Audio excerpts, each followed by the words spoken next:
Good evening, everyone. Welcome to the council meeting, September 5th, 2023. Let's all rise for the pledge, please. Pledge allegiance to the flag of the United States of America and to the republic for which it stands, one nation, under God, indivisible, with liberty and justice for all. Donna, will you do a roll call, please? Yes, I will. Councilmember Bode is absent this evening, so I'll start with Councilmember Sherman. Here. Councilmember Gutierrez. Here. Marinesco. Here. Deputy Mayor Schmidt. Here. Councilmember McDowell. Present. And Councilmember Peterson. Here. All right. Mr. Mayor, Yes. could we get a motion to Yes. excuse? Thank you. We'd like to make a motion to excuse Councilmember Bode. I would make a motion to excuse Councilmember Bode. He wasn't here last time, so there's somebody he's failing to show up for his job. So there's an opportunity for public comment coming up. Oh, I'll ask that. I didn't hear a second. Second. All right. There's motion and second to excuse Councilmember Bode. All in favor, say aye. Aye. Opposed? Motion carries. All right, council members, have any board reports to share tonight? All right. Has everyone reviewed the items on the consent agenda? If so, may I have a motion? Move to present to approve the consent agenda as published. I'll second it. All right, we have a motion and a second to approve the consent agenda as published. All in favor, say aye. Opposed? Motion carries. Recessing out of a regular meeting to open a public hearing, Community Economic Development Director Jay Hill has information for us about adopting 2021 International Fire Code. A lot. Yeah, whichever you want. Thanks. Thanks. Mayor and council, thank you for having me here tonight. I just wanted to talk about an ordinance that we're working on, well, that's before you now, to adopt the International Fire Code. And along with that, there will be one for the International Building Code as well. We're adopting in accordance with the Washington State adoption cycle. It usually lags just a few years behind, so it's adopted and then there's local amendments that are made, and then we have a mandated date. The state's been pushed back a couple of times. But we do need to have it adopted before October 30th. So we do our own local amendments, and our local amendments largely are reflective of the state amendments, unless there's certain city policies or referencing certain city codes that we need to make it actually like tweak. And so everything kind of works together and no gears grind in the process. So it's fairly pro forma. This is something that we do every couple of years, but I do encourage people to look through it and make sure that we're doing it in accordance with the city's expectations. And if there's any questions, I'm happy to answer them. Thank you. Donna, has anyone signed up for public testimony? No, there isn't, Mr. Mayor. Anyone in the audience who hasn't signed up would like to speak on the International Fire Code? All right. We are reading of ordinance number 2003-0523. Ordinance number 2003-0523. An ordinance of the city of Shelton, Washington, adopting the 2021 International Fire Code and amending chapter 18.05 of the Shelton Municipal Code. Thank you, Donna. Do we have a motion? I move to move ordinance number 2003-0523 to the September 19 city council meeting for further consideration. Action agenda for further consideration. Second. All right, comments or questions? Can you tell me a little bit what's in that International Fire Code?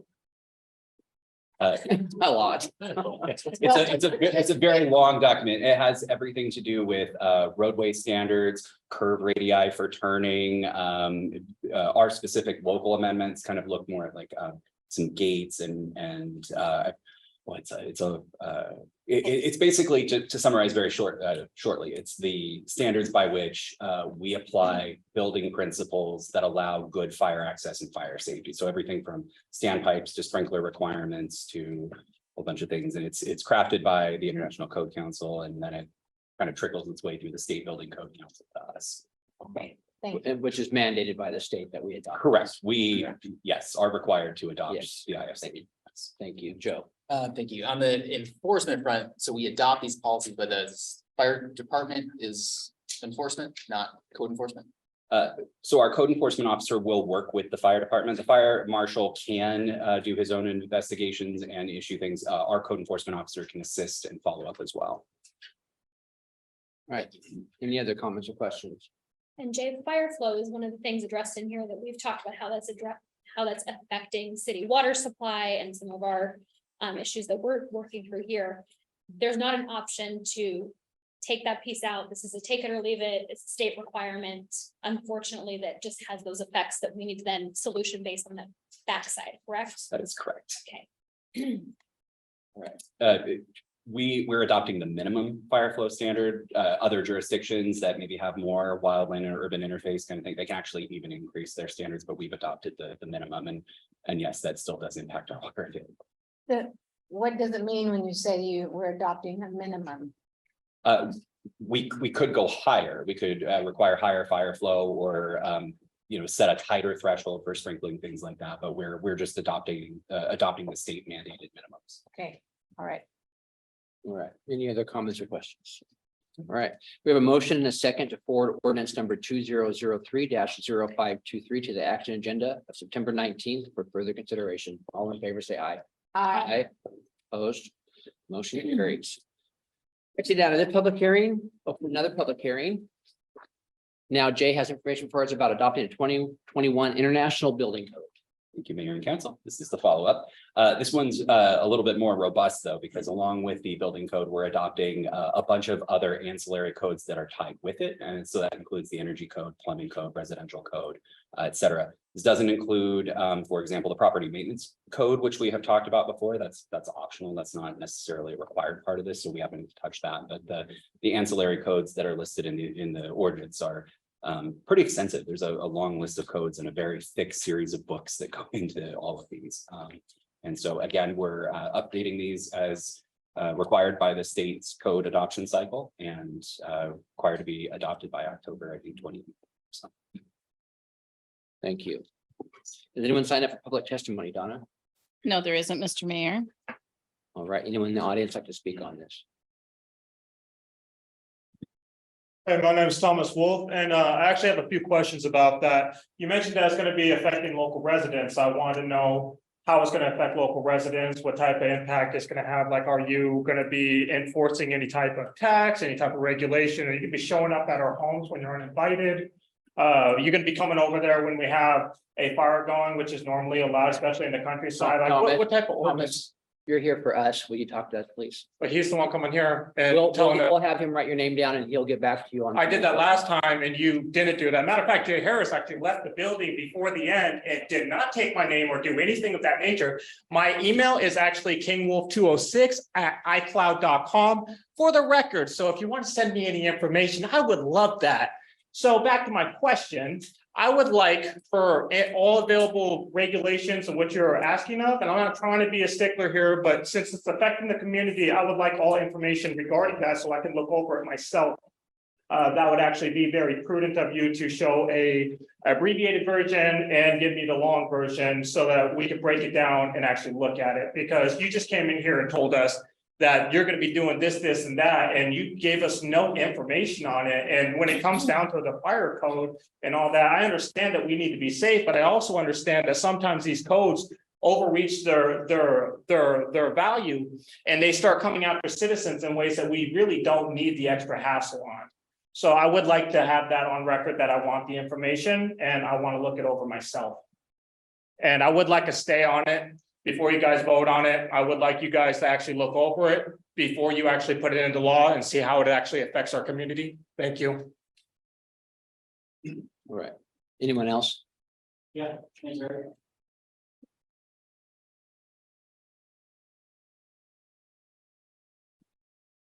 Dean Jewett, good to be here. So with these new building codes that are being adopted, I mean, is that a mandatory mandate? There is no workaround. There's no wiggle room on that. I mean, we just adopted new codes. So coming from a contractor standpoint, or somebody trying to open up a building, or anybody else, a landlord, it's just, I mean, there's already a series of roadblocks that this state has. So I'm just curious as to, the county has, permit assistance center, and sometimes they'll have a workaround for something. If we're going to adopt something that's an unrealistic expectation, that's going to put a financial burden on an individual or a company that wants to open up and or come in here. We already have a bunch of empty buildings. We're already in budget shortfall, right? So wouldn't we want to entice people to come here and open up businesses and be part of our B&O tax? Do you really think that increasing your building codes to the new ones that's what's gonna help us do that? It seems to me that it would drive more people away. I mean, when I had to do it, it ended up costing me another $40,000 in engineering and permit fees to go from the 15 to 18. I don't know a lot of people that have that, that money just laying around. I'd rather have another hot rod or another food truck. I don't want to give you guys the money or anybody else. I mean, it doesn't make any sense. So if you can't, then it would sure be nice to have somebody within the permit department or somebody that you're talking about that.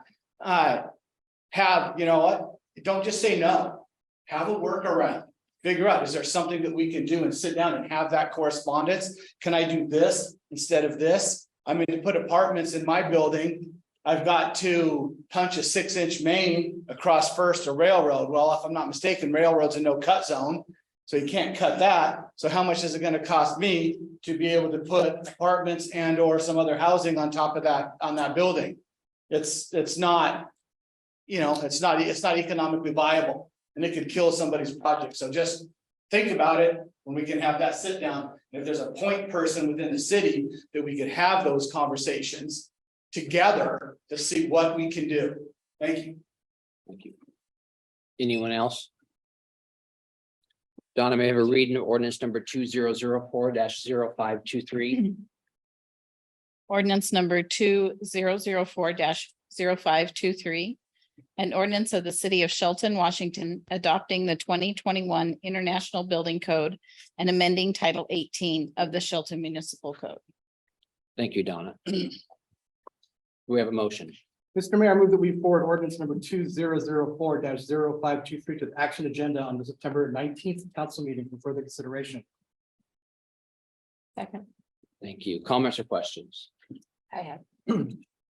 So we're just not willy-dilly adding stuff on that we want. This comes from the state, right?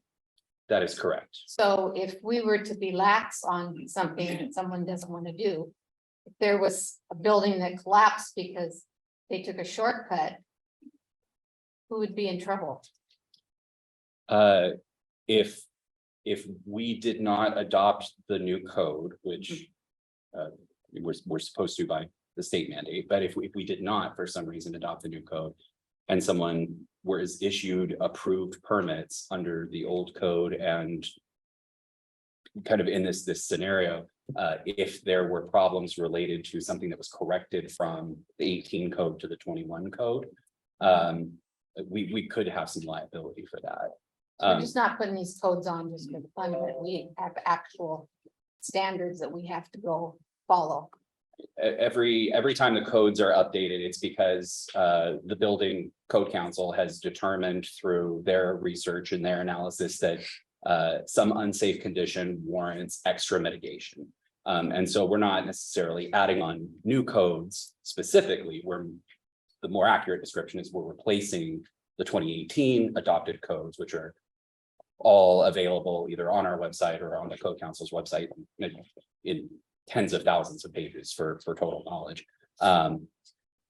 Why are they 10,000 pages? I'll, for the council's benefit as well, WCI, our insurance provider, will require us to adopt the current codes as well. I haven't had that conversation with them to see if we did not adopt the current codes and what our rates would do, or if they even continue insuring the city, but I can certainly reach out to them and see if that's the case. I'm sure it'd be a quick answer. So we're just not doing this for the fun of it. We actually have to, and I know that I want to make it clear where we're coming from. But it has to actually have. There's also some consistency with other jurisdictions. Right. If you're working within the same code cycle, you can work in, essentially every jurisdiction, right? In the state of Washington and work under the same code cycle when those are adopted. Okay. Thank you. I just wanted to thank Donna and the staff for providing us with 807 pages online that we read about. So it was provided and it's out there. It's always out there. It's all transparent. And also I wanted to thank the city planner Jason Dose for always looking and reviewing and going over every project that's going on in the city, so that everything is reviewed before it comes and being done. And so I just wanted to let the public know that this is all transparent, it's all online. If, you know, I'd love that if everyone could like condense it for me on one page on a platter, but it's not like that. And well, you know, okay. So anyway, I just wanted to let you know that I'm in favor of bringing up our standards to code and that no one dies because we improperly set up something that was dangerous for the health of our citizens here in the city. Thank you. Thank you. Again, this is a mandate from the state and there's no, we cannot adopt this. So basically, it is all online. Councilmember Goodyear said that we can look at it. I went through as much of it as possible. I don't understand all of it, but that's not, you know, why I'm up here. I have qualified staff that we have qualified staff that goes through all this stuff and make sure that everything is right, whether it be those codes or local codes. So, And if I may add, Mr. Mayor, I had the entire planning team, including the fire marshal, the building official, Jason Dose, our senior planner, everybody taking a look over this to make sure that we were adopting the correct local requirements. So, thank you. Anyone else? All right. We have a motion and a second to forward ordinance number 2004-0523 to the action agenda of September 19th council meeting for further consideration. All in favor, say aye. Aye. Opposed, motion carries. Whoops, that was my phone. This public hearing is closed and we're back to our regular meeting. Smack my phone. All right. Jeez. Public Works Director Jay Harris has details for his amending the Shelton Municipal Code related to sewer rates. Good evening, Mayor, Deputy Mayor Jay Harris, Council, also your Public Works Director. Tonight, I have the first reading of the ordinance for the sewer and water rates. We have one PowerPoint presentation. It's similar to the presentation that you folks saw on August 8th. There's just been a few changes made to that. And with that tonight, I have FCS group here that's coming in online, and we'll go through the PowerPoint that you were given at the prior study session. So the rates run out for water and sewer at the end of this year. Staff has just got done with the comprehensive plans for both the water and sewer systems. Those show projects, capital projects for the next 20 years. The comprehensive plans are updated generally about every 10 years. So, but they take a look out for 20 years. And so the rates get adjusted for some of the projects we have coming up. And then also for any changes in like in our operations and maintenance costs and that sort of thing. At your study session, we looked at a couple different things. You guys want to talk about the phase in of perhaps the water rates. And when we get to the water ordinance, I can talk about that a little more because we're under the sewer ordinance right now. But if we can bring FCS up for the presentation.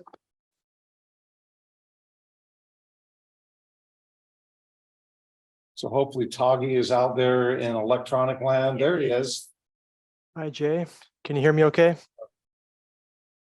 Yes, we can. Thank you. Can you hear us? Loud and clear. I will go ahead and share my screen. And you should be seeing a PowerPoint here in a minute. Got it. Yes, it's up. All right. So tonight's agenda, we're going to do a quick overview of the rate study that we've been working on. As Jay mentioned back in August, we had a little bit more of a detailed presentation. This one's a little bit more summary level, but wanted to hit the highlights of the rate study results to date.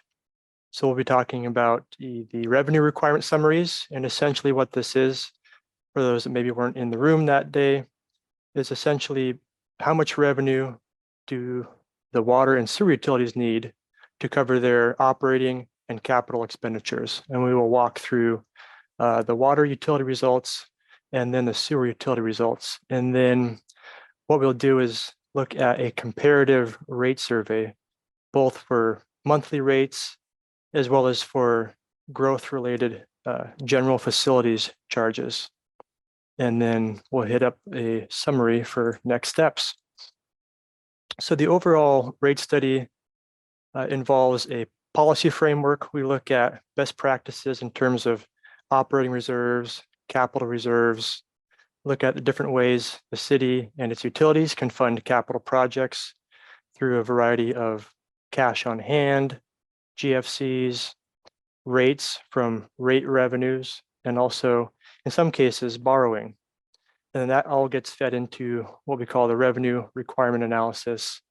And that results in an annual adjustment needed for each utility's rates in order to cover the forecasted operating and capital expenditures. So first up, the water utility. Overall, we're looking at a 2023 through 2029 planning period.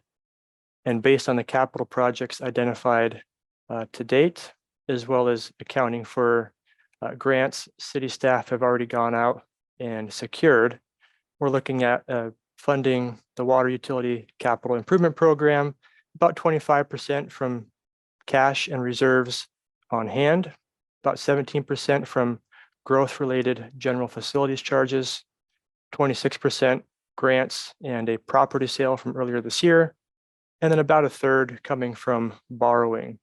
And this assumes that the city adopts a general facilities charge of $3,000. The maximum defensible charge the city could adopt is closer to $3,800. You may recall at the presentation in August, those were preliminary numbers, and we have a final maximum defensible GFC the council could adopt, noted there in that gray box in the top right.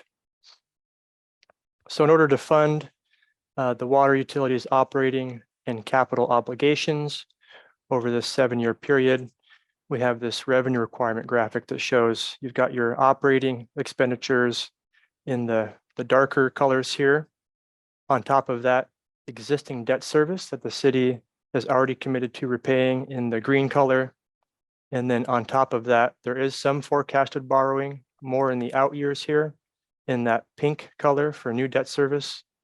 And then anything on top of that is rate revenues set aside to help cash fund any capital projects in the same year or saved in the future for upcoming capital projects.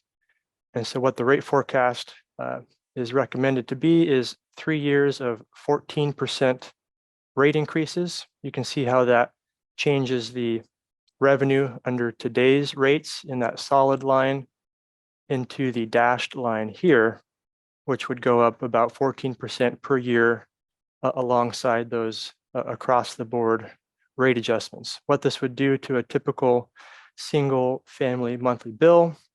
Today, it's about $46 per month. It would increase about $6 to $8 per month per year, so that by 2026, the typical water bill per month would be closer to $68 per month. And then after that, we're forecasting about 3% per year after that. Currently, you can see existing rates are not sufficient to cover both operating expenses and debt service. And so reserves are being drawn down currently, and that's part of the rate drivers in addition to funding a part of that capital program that needs to come from rates and rates that are dedicated for debt service as well that might be coming on the books down the road. Next up is the sewer revenue requirement. And this assumes the city adopts an $8,000 general facilities charge. The maximum defensible charge is just over $16,000. And currently the sewer GFC, this is for the smallest water meter size, is about $3,000. So we assumed that council may not go up to that full amount right away. So the rate forecast assumes something more along the middle there at $8,000. So about a third would come from cash and current reserves on hand. Roughly 20% would come from GFCs. Again, city staff have done a great job at securing grants. So we're assuming just over 20% would come from grants that have already been secured. And then there are a handful of grants, about $10 million that we're assuming in the future. And these are associated with projects that have a somewhat of a flexible schedule. So if the city doesn't get these grants, there is some flexibility in terms of potentially delaying those projects until such time that grants could be secured.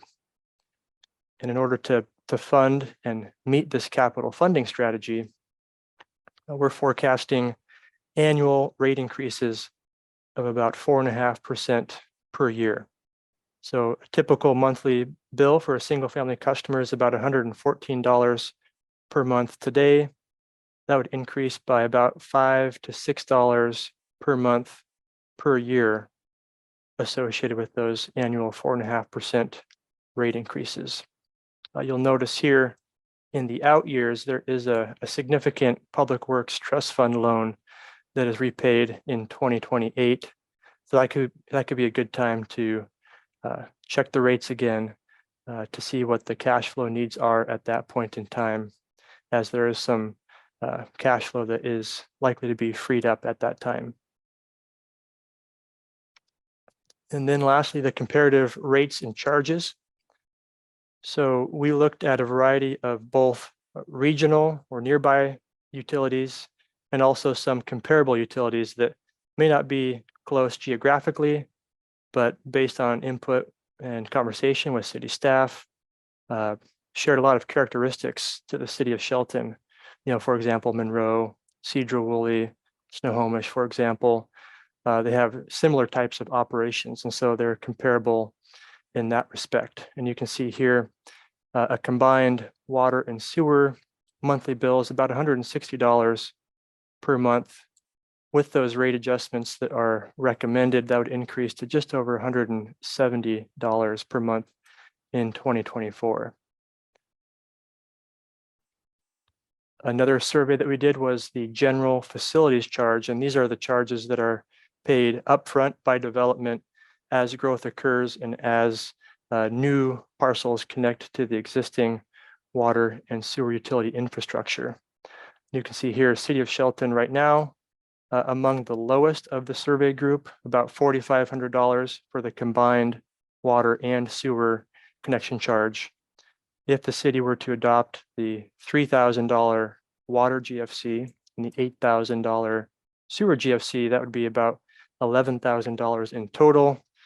Still lower than the bulk of the survey group, but getting up there in terms of the comparisons there. So next steps and conclusion, based on the rate study that we ran, we'd recommend 3 years of 14% rate increases for the water utility and 3 years of 4.5% rate increases for the sewer utility, and recommending that, you know, this is always a snapshot in time. And so by revisiting this in a few years, it's a good time to look at reevaluating how growth has occurred. Is it less or more than expected? There could be changes in project needs and or grant assumptions, and those will have an impact on what the recommended rates ought to be. In terms of GFCs, again, recommending, at least for 2024, adopting a GFC for the water utility at $3,000 at a minimum. And then we also recommend adopting at a minimum a sewer utility GFC at $8,000. And then particularly for the sewer utility, consider phasing towards that maximum defensible GFC over multiple years, so that phases in that impact over time for those looking to develop within the city.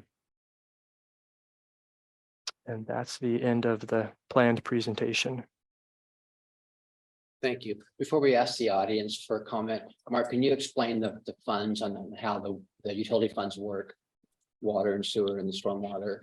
Yeah, so they're enterprise funds, essentially. They're utilities, they're separate accounts. They are required to be solvent. So the rates and fees are designed to support maintenance and operations, any capital improvements along with that project. or associated projects. It could be supported out of the general fund, but rates or funds from these enterprise funds or from these utilities could not support another fund or or the general fund. Thank you. Donna, has anyone signed up for public comment? We have Thomas Wolf. Again, my name is Thomas Wolf, and one thing that I wanted to actually bring up, because you don't even know if this is gonna work, and they don't know what they're talking about. You can tell this when you were listening to it, we can tell you don't know what you're talking about, and you literally just mentioned up there that we're gonna come back to it in 3 years and see if it actually made a difference. If you don't know if it's gonna make a difference, that means you're gonna charge us more right now, and then you're gonna do it again in 3 years. I am so sick of hearing your shit because you don't come up with any solutions. There is never a solution. You just charge us more and then you do it again. Water is essential to all life on this planet, and you want to. Okay, that's enough. All right, but still. Bring it down a notch or bring it down. Fine, but you guys are not solving the problem. You are charging us more and then you are doing nothing about the actual problem. You have no solutions. Your solution is to charge us more over and over and over again. Yeah, it pretty much is, because these people don't know what they're doing. I'd like to say another thing too, is these utility rates aren't just gonna harm the people, they're gonna harm all our favorite people we like to go to. They're gonna harm our favorite club, the Shelton Athletic Club. They aren't gonna affect the chains. They are not going to affect the chains. They can afford it, but nobody else in this community can continue to afford what you guys are planning to do, because in 3 years, guess what? You're gonna do it again. And then everyone else will forget by that, but I won't. And I will hold all of you accountable. I will remember this. So you better keep it in your head when we're talking right now, because I'm not playing with none of you. Okay. I plan on doing a lot more than that. The rising utility rates are mentioned. This doesn't solve our underlying problem. You guys are just messing with us. I mean, this is all just one big game to you. You guys are sitting there behind your podium and do you see police around here? Matt, most of your fucking your information is not private. And I highly doubt that people are going to listen to this meeting and think that what you've done is okay. What you are doing is wrong, and I want that to be stated on record that you are wrong.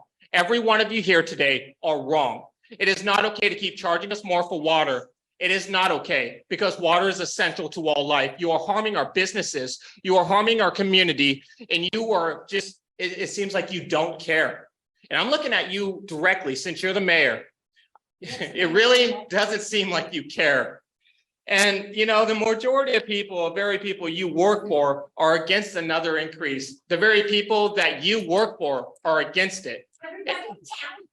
And so I'm sick of you, to be honest. I'm sick of listening to the garbage. I'm sick of never having a solution. You slap a Band-Aid on a problem, rip it off, and then you slap it back on, and then you expect us all to forget about it. That's not going to happen this time. If you continue to keep it up, we are going to hold you accountable. Every one of you will be held accountable. And I'm looking at you, and you. You're going to be held accountable.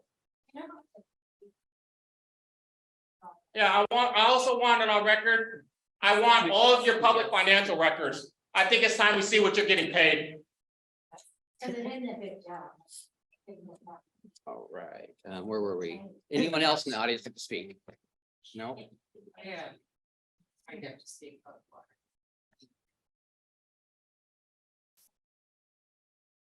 Hello, I'm Dana Anderson. I live on 12th and Coda.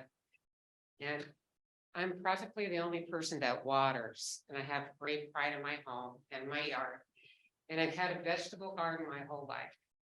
And I've watched everybody's yard for the last couple of years dry up. Nobody can afford to water. You watch, I'm talking. Nobody can afford to water their trees.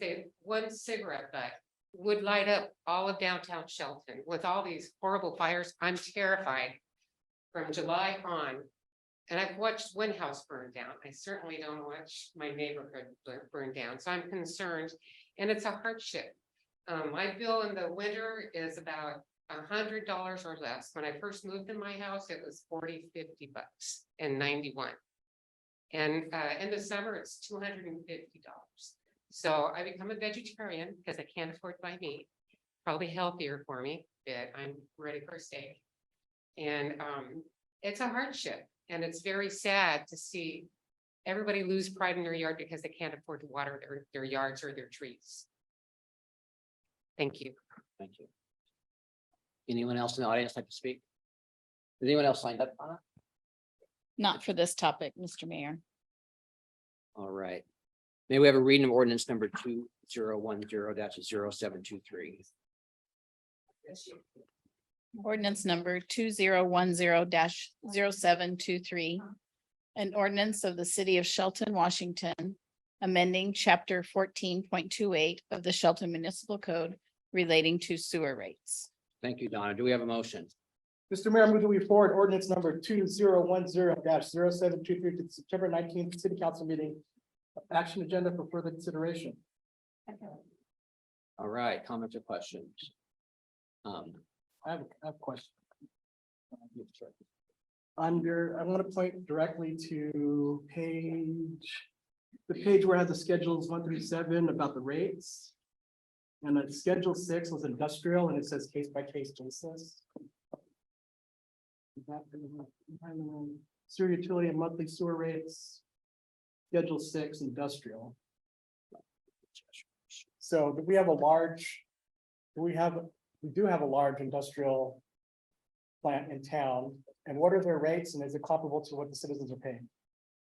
Yeah, so industrial rates for sewer are adjusted depending on the strength of the effluent coming out of the facility. And so for the larger facilities, those are calculated on a case by case basis. I don't know, what are you talking about, the mill or what? I think that's As a large user, and I can send you folks an email of some of the larger industrial rates. There's only a couple that we have that are paying the higher rate, and I can get that information in an email out to you. So they're paying a higher rate? They pay a higher rate than just the normal consumption charge because of their higher strength. We would charge them appropriately to additional treatment costs and that sort of thing, a higher rate. It all depends on who the customer is. So water and sewer is higher than the average Just sewer, Just sewer. The Just water sewer. rates that they pay are based comparable? on use Based for on each use. classification. Okay. I'm just wanting to see that everyone in this situation is paying a fair rate. And paying the same rate and not getting any discounts or special privileges. That's anyway, I'm making sure that it's fair to everyone and that we all have to live in this community with the water situation. I think we should go back to where we should start doing more conservation as well. And that's not even on our plan. And back to 2020, Miguel, I felt like Mr. Wolf and everything was against me until I switched sides and jumped up here and saw all the real thoughtfulness and codes that we have to work with. So although I don't like his approach and the words he uses at the energy level, I feel his frustration. And that it is getting more expensive to live in this city, but we're getting more expensive to live anywhere. And that's not necessarily the city's fault. If we want a scapegoat, let's talk about different scapegoats, but that's not this situation here. We're just trying to live in the community and make sure that we're paying a fair rate for the service we get. And that we have responsibility to make sure that water is life and that water is protected when we use it and then when we put it back out into the bay. So if the cost is more, we are blessed to have this area to live with living creeks with salmon running up it. And we need to do all of that to protect not just the water for the fishes, but for ourselves, and that we have a constant supply. And that we're at that tipping point where are we going to be a small community and exclude everybody and keep rates really high, or we go back to the Venn diagram we had 2 weeks ago, or are we going to be a place where we spread out the cost to everyone so that's all fair, that we can all live here in this beautiful place.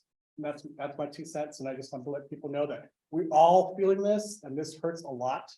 And it's not to the blame of anyone here on this council, and that we are very thoughtful and we've thought about the long-term situation that we need to survive to live here. And it's going to get a lot worse before it gets better. And we're at that tipping point where we have to decide if we're going to be this little community with only rich, big houses, or if we're going to be a community where we start letting everyone in and having availability for more low-cost housing. And why we retired to Shelton, or why we came to Shelton, is to live in a place where people are really nice and it's kind of less expensive than living in big city. And I think that's what everyone dream about, living in Shelton is. And we, as a council, are doing our best to provide that dream.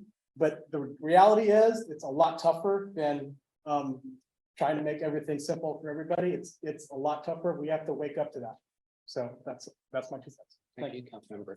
Can we go back to slide 6 really quick, please? The water utility revenue requirement. So we can. That black line at the bottom says that we don't have enough money to have a water service. That doesn't pay the employees. That doesn't pay for any upgrades, any broken lines. We don't have it. If you see that black line, what do? Do we lay off more water people? Do we have a moratorium? We don't build more homes in the city. I don't like water rates. I also water every single day in my house as well. And I have much higher bills than that. And I've complained about it myself for years, but we can't pay employees with that black line. We can't add any more infrastructure. We can't fix a broken line with that black line. We have to do something.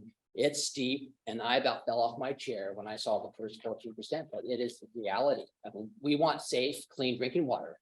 We want to be able to put out a fire. We cannot put out a fire. You can wait. You already had your public comment on this issue. We cannot put out a fire with that black line. We need to add a water tank. We were halfway there. We got $1.9 million from the state. We need another $3 million and 3 years to build it. So we can have enough fire flow for the what side of town would that be considered? The south side of town? South side of town. Otherwise, we don't have enough water flow over there. We don't have enough storage. We have enough water in the city. We got plenty of water. We just don't have enough storage. We don't have enough tanks. We can't do that with these rates, and we can't do that with the GFCs. The GFCs were much higher several years ago, and the council back then, or the commission back then, lowered them 65% to hope that we could build, we could grow. And that would help more payers, makes the rates, hopefully stable. The growth didn't happen, the experiment failed. We got to bring them back up. The GFCs I'm talking about now, not just the rates. The rates didn't go down. And we had an opportunity to build a few hundred affordable workforce housing project, would have added more homes and more payers to the project, but nobody wanted that in their backyard. We can't win. We want growth. We don't want to pay. We don't want higher rates. We don't want growth. We got it. What do we want as a city? We need to decide. But at that black line is the most important thing you're going to look at. We cannot pay the employees with that black line. We have to do something. This is a professional company we hired to go out and do the survey. They looked at our rates. They look at growth. They look at what we're going to need in the future for storage, for more homes. I mean, we're at a point now in one side of town where we thought we were going to have to stop building. We were going to tell a developer you cannot build. And I think we might have a fix for that temporarily, but that's not, the problem's not going away. That tank has to be built. And that is why we are looking at rates, and we are looking at GFCs. I don't like the rates. I'm telling you, I pay them myself. I have $300, $400 water bills in the summertime. I have a pool that has to be topped off every few weeks because, it evaporates, and I'm feeling the pain as well. And so are my neighbors, and I do hear about it a lot. But like I said, the black line is the most important thing you're going to see here tonight. We cannot pay the bills in the water department with that line. What's the question for Mr. Mayor? Mr. Mayor, if we raised our GFCs to the maximum allowable, would that decrease our percentage of 14%? Well, that's all based on construction. If we got no construction, no matter how high they are, it does not matter. Is it all because we don't have a big tank to keep it in? Because there's plenty of water. There's plenty of water. There's not enough storage. But that's not the only problem. This black line right here is what we're taking in today and what we need to pay out. Operating and maintenance is the dark green. We don't have enough money to pay operation and maintenance just to keep the system running. And then we have debt service on water, and sewer is more debt. We did a pretty extensive sewer treatment plant about 12 years ago, maybe 13 years ago, and we're still paying for that. And that's becoming outdated, and eventually that's going to need some work as well, or some more, maybe, I don't know, satellite plants. Upgrades to the satellite. Upgrades down the the road. satellite So plant. we don't have any money for any of that. Now, granted, we go out for every single grant that we can get from the state, and we do very well. Staff does a very good job of getting grants from the state. And in 3 years, we're not saying 3 years, we're gonna raise rates again, we're saying maybe 3 years, we can maybe lower rates, make stabilize rates. If we were to build, growth, we've got a lot of people talking about building homes. They put in their own well. And that's going to add, we can't do that in the city limits, but, we're, forgot where I was going with that. A lot of people talk about building more homes in the city, and that's gonna help as well. If we were to build, around town, 500 to 1,000 homes, there's the 500 to 1,000 more ratepayers. There's more GFCs that are gonna help with the further infrastructure that we're gonna need in the future. But like I said, at this point, we can't pay the bills in the water department, and sewer department is getting there as well. And that's what I have to say. Let's get Deidre. I was just gonna point out a couple of things. Everyone at this table pays their water bill. None of us enjoy seeing that go up, and the cost is hard to bear. I will be perfectly honest, I live in a family home that's a 4th generation family home. We almost didn't buy it because we didn't want to pay the city rates. But when it came down to it, looking at where we are today, this is the responsible choice for long-term growth. Because if we don't do it, we're looking at more debt service, we're looking at taking more money out of the general fund that we just don't have there. It's gonna affect other services. And I want to put a thank you out to both the consultant, FCS group, and to staff for working to try to make this as palatable as possible and to do this in the most compassionate way possible, and looking at both balancing our GFCs with the monthly rates. I think if you look at slides 11 and 12, you'll see on one end, we're really high, and on one end, we're really low. I think that's done very intentionally, and then trying to phase that in a little bit so that it's not such a shock to the system. But the fact of the matter is, we've waited a lot of years to make an increase, and we are now dealing with the results of where we are today. And we have to make the responsible decision to move forward, as much as we don't like it. And so I just want to thank everyone for, I know this was a lot of work, and garbage in, garbage out. If we had not given a lot of really good data to them to allow the consultant to adequately predict what we need, how that's going to cost, and what that effect is going to have on the system, we would be facing a much more serious issue in a very short amount of time. So I want to put my thank you out to staff and FCS group for your work on this. I know we had a lot of conversation at the last meeting about phasing that in and what that looks like and trying to be reasonable. We're not looking at implementing the highest defensible rates. We're not looking at jumping things as much as was initially projected. This is, I think, a best case scenario for a worst case situation. Thank you. Commissioner McDowell. We have to remember with the sewer system also that we have to keep that clean. That has to have clean water come out from that. That takes money to keep the operating going, and the educated people that run this. And if the sewer doesn't be kept up on maintenance and future work on it. We had, how many years ago was it that they built? How long is that sewer? About 12. So about 12 years in this, or 12 or to 15 years, the state came in and said, no more building in the city until you get that. We had a limited moratorium. Right. Somewhere around that time. So we had no choice in that matter. So anyway, I live in the city and I pay these water bills and sewer bills, and I don't like it, but I've chosen to live in the city. I could live in the county, but I've chosen to live here. Thank you, Councilmember. Anyone else? I have a solution I'd like to mention. You had your say. You can talk in the next, one. All right, we have a motion and a second for ordinance number 2010-0723 to September 19th, 2023 City Council agenda for further consideration. All in favor, say aye. Aye. Opposed? Motion carries. Now Jay has details for about amending the Shelton Municipal Code related to water rates. Yes, council. So we gave that combo presentation. So this next ordinance, the one you just read was for sewer. This one up now is for the water rates. All right, and we saw all that. Donna, then what's that for public comment? Dana, did you want to talk about water again? Okay, so there's no one for this topic. Mr. Olson.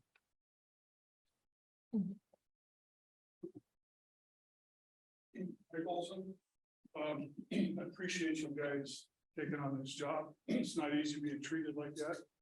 I too sat up there one time and was responsible for a large rate increase and lost the election. So it gets to be real personal, and I appreciate that you guys are pushing past that. It's a simple business decision, and the people who don't look at it and don't do the research and understand this, you know, all they can rely on is emotion. It's gonna hurt everybody, no question about it. And like you just said, you want to grow, you gotta have the pains to grow. We need this done.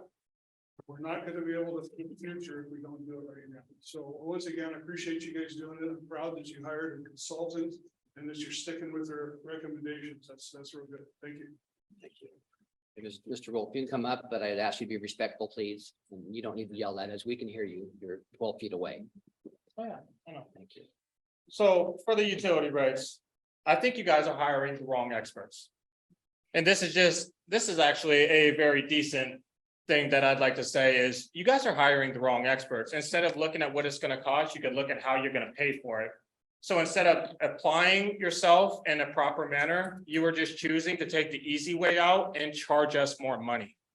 And like I said, it's a Band-Aid on the problem and you don't know if it's actually going to work. You could have hired many different experts. People get paid very well on YouTube. They get paid very well on Spotify and Apple and every digital streaming service, Twitch. And speaking as an artist, I can tell you that it's quite easy to make some money on there, especially if you leverage your community. What you are talking about is not a solution, and it's not going to raise us any extra funds. It's just going to take from us, and it's going to prevent more people from moving in because it's going to have higher rate. And I'm trying my best right now to not get extremely angry about this because I know for a fact that you did not take the time to hire people to figure out how you can make that extra money. You chose the easy way out and you chose to charge all of us instead. There is plenty of other things you could do to make money in a digital age, and you are not leveraging any of that. There is plenty of ways that you could make change right here, right now, with the available money and the assets that you have at your disposal. But you are choosing to charge us instead. I want to make that very clear because you are not utilizing your position properly and you're not helping us. You're charging us more. And in 3 years' time, mark this date because I guarantee you're going to charge us more. I would like to also say that you talk of measures again that are not proven. I want to specify that and I want to clarify and repeat that because they are not proven. You gave us a line, we get it, you need to build another tank. But you are not doing your job in leveraging all available resources to get the job done. You're just charging us. And I don't think that's right. And I think that in your position, you could do a better job. You say you're a part of this community, but you don't ask nobody for help. Had you asked anybody in this community for help, it's not just the experts that know what they're talking about. It's everybody else too. We have solutions to what you are talking about, but you utilize none of us. We are a part of the community. You aren't the community. You work for us. Thank you. All right. Anyone else in the audience like to speak on this? I would like to say something. Come to the podium, and please. And what's her name? I lived through. Can you introduce yourself? What? Can you introduce yourself? Oh, Susan? Susan Shank. Do I. you live in the city limits? Pardon me? Do you live in the city limits? I can't hear you. Do you live in the city limits? Yeah, I do. Okay, thank you. I've lived through two towns that are burnt. And that's my main worry. I just put in a $7,000 underground sprinkler system. Because well, it's gonna cost less money for watering, number one, but number two is, and the fire comes running through this town, I'm not gonna burn, because when one of my fires that came through the town, my house didn't burn because I had a big green belt around my house. The fire went everywhere around there, but it didn't come near my house. So what are we gonna do about that? I mean, people can't even keep their lawns green in order to maybe avert a fire from coming by their house. If the fire came by their house and their lawn was green, pretty big chance it would bypass their home. It happened to me. And also I was in the Paradise Fire. that came raging through. Is dry. So dry is not good when there's so many fires and it's like a big fire world right now. If anybody has noticed, so thank you. All right, anyone else? All right, Donna, may I have a reading of ordinance number 2011-0723? Ordinance number 2011-0723. An ordinance of the city of Shelton, Washington, amending chapter 15.28 of the Shelton Municipal Code relating to water rates. Thank you, Donna. Do we have a motion? I move to forward ordinance number 2011-0723 to the September 19th city council meeting action agenda for further consideration. All right. comments? Second. Oh, sorry. Comments or questions? I mean, I think I said my piece on the other one. Anybody else? All right. We have a motion, a second to forward ordinance number 2011-0723, September 19th, 2023 city council meeting for further consideration. All in favor, say aye. Aye. Opposed? Motion carries. Okay, Finance Director Mike Githens has information for us about amending the petty cash monies.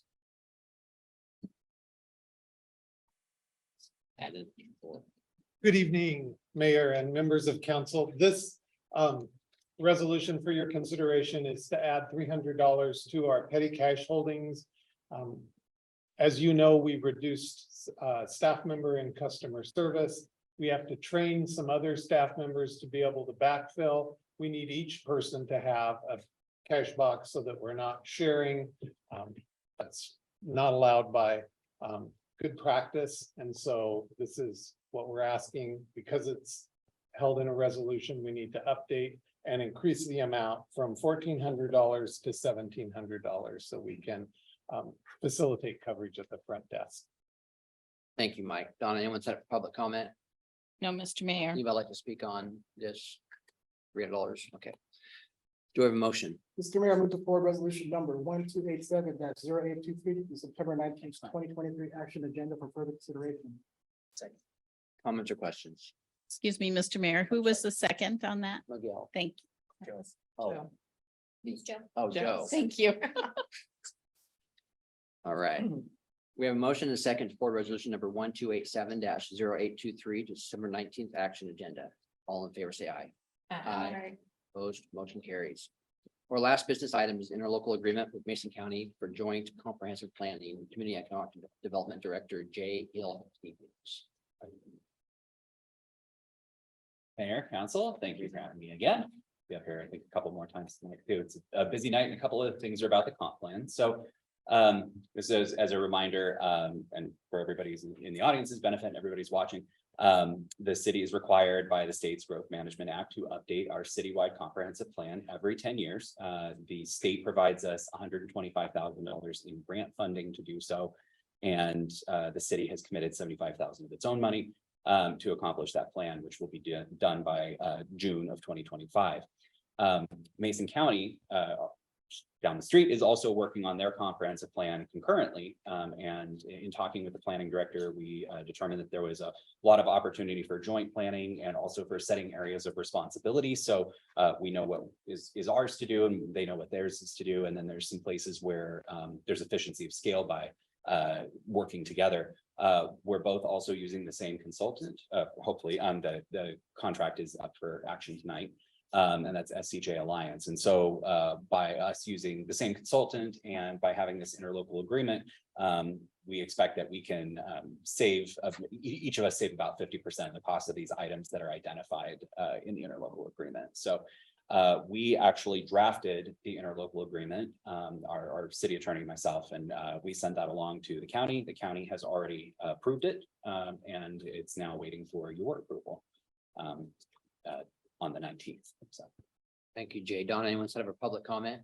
No, Mr. Mayor. Anyone like to speak on the comp plan? All right. Do I have a motion? Mr. Mayor, moving forward interlocal agreement with Mason County to September 19th, 2023 action agenda for further consideration. Second. All right. Comments or questions? It's good to be planning jointly. Thank you. Appreciate the relationship. All right. We have a motion and a second to forward this interlocal agreement with Mason County to the September 19th, 2023 action agenda for further consideration. All in favor, say aye. Aye. Opposed? Motion carries. Thank you. All right, Parks and Recreation Director Supervisor Jordan Crumples has information for us about rehabilitation project for the exterior of the Civic Center. Thank you, Mayor, Deputy Mayor, and members of council. I'm bringing back to you the Civic Center rehab project. We'll be doing exterior improvements around the building. And again, this project is meeting a council strategic goal of community safety and, keeping the lifespan of our assets. This project again was originally budgeted at 90,000, and with our lowest bidder, it is including our base bid and alternative bids, and it came a little over 55,000. And if approved tonight, we will be awarding the contract to Risers Painting LLC. And I can answer any questions. All right. Donna, anyone set up a public comment? No, Mr. Mayor. Anyone like to speak on this? Yes, Mr. Wolf.